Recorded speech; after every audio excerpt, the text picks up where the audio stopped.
నమస్తే అండి. ఈరోజు నేను చాలా టేస్టీగా ఉండే బెండకాయతోటి రోటి పచ్చడి అండి. చాలా టేస్టీగా ఉంటుందండి. ఇది ఎండుమిరకాయలతో చేస్తున్నాను. నేను పావు కేజీ బెండకాయలు తీసుకున్నానండి. ఒక 18 ఎండుమిరపకాయలండి. ఒక 2 స్పూన్లు పుట్టు మినపప్పు అండి. విత్తనాలండి ఎండుమిరపకాయలు, ఎల్లుల్లిపాయలు, కొద్దిగా జీలకర్ర, చింతపండు, ఉప్పు అండి, అంతే. చాలా టేస్టీగా ఉంటుందండి ఈ పచ్చడి. రోట్లో చేసుకుంటే రోట్లో చేసుకోండి, లేకపోతే మిక్సీలో వేసుకుంటే మిక్సీ వేసుకోండి. నూనె వేడెక్కిందండి. మినపప్పు వేసుకుందాం.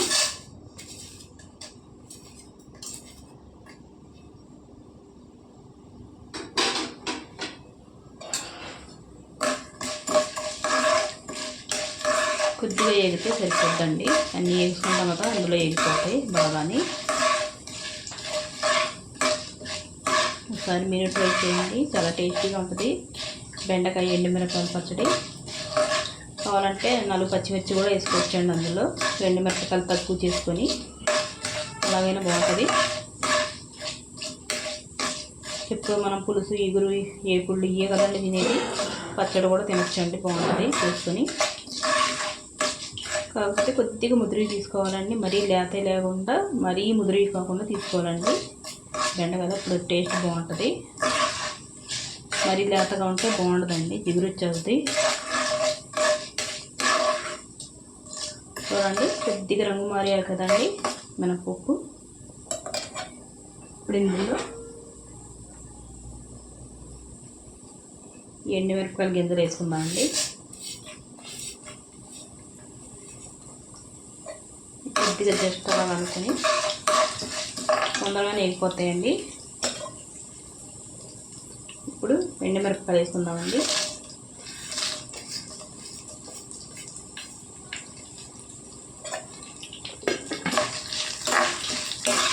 ఎండుమిరపకాయలు బాగా వేసుకోవాలండి. సిమ్లో పెట్టుకొని వేసుకోవాలండి, లేకపోతే మాడిపోతాయి ఎండుమిరపకాయలు.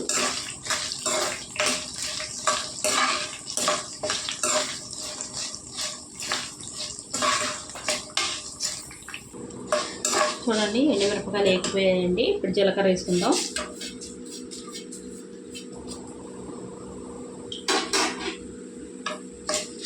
ఎల్లుల్లిపాయలు మాత్రం పచ్చి వేసుకోవాలండి.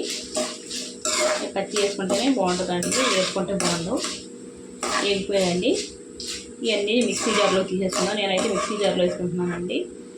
రోలు ఉంటే రోట్లో చేసుకోండి. మీరు రోట్లో చేసుకుంటే ఇంకా బాగుంటుందండి పచ్చడి. ఇవన్నీ తీసేసుకుందామండి జార్లోకి. అన్ని జార్లో తీసుకున్నామండి. కొద్దిగా నూనె వేసుకుందామండి. మనం ఈ తాలింపు పెట్టుకోం కదండి, దాని గురించి కొద్దిగా నూనె ఎక్కువ వేసుకొని వేసుకుంటే బాగుంటుందండి.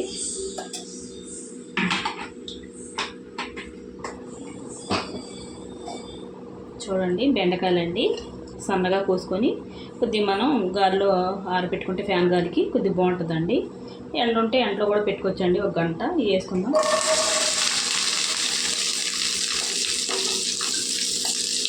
ఎండలో వెళ్తే కొద్దిగా ఇంకొద్దిగా దిగురు ఉండదండి బెండకాయలు. అందుకని ఇది బాగా వేసుకుందామండి నూనెలో బెండకాయలు.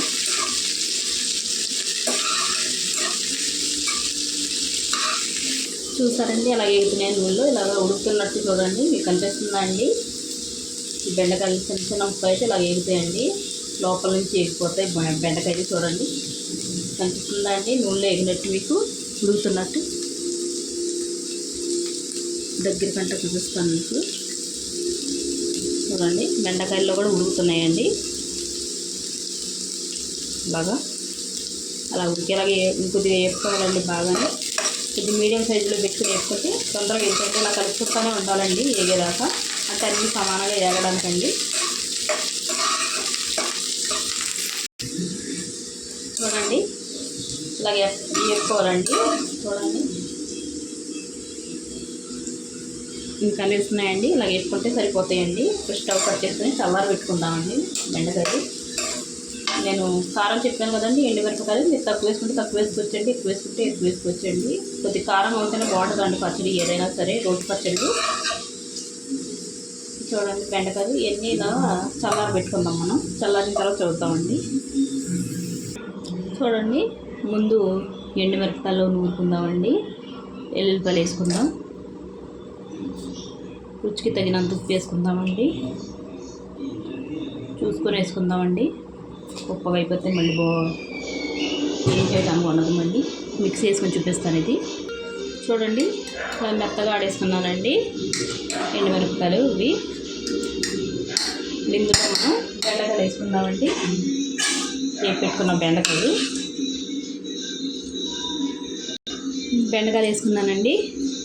చింతపండు వేసుకుందాం. నేను చిన్న నిమ్మకాయ సైజ్ వేసుకుంటున్నానండి. నానబెట్టుకున్నానండి చింతపండు.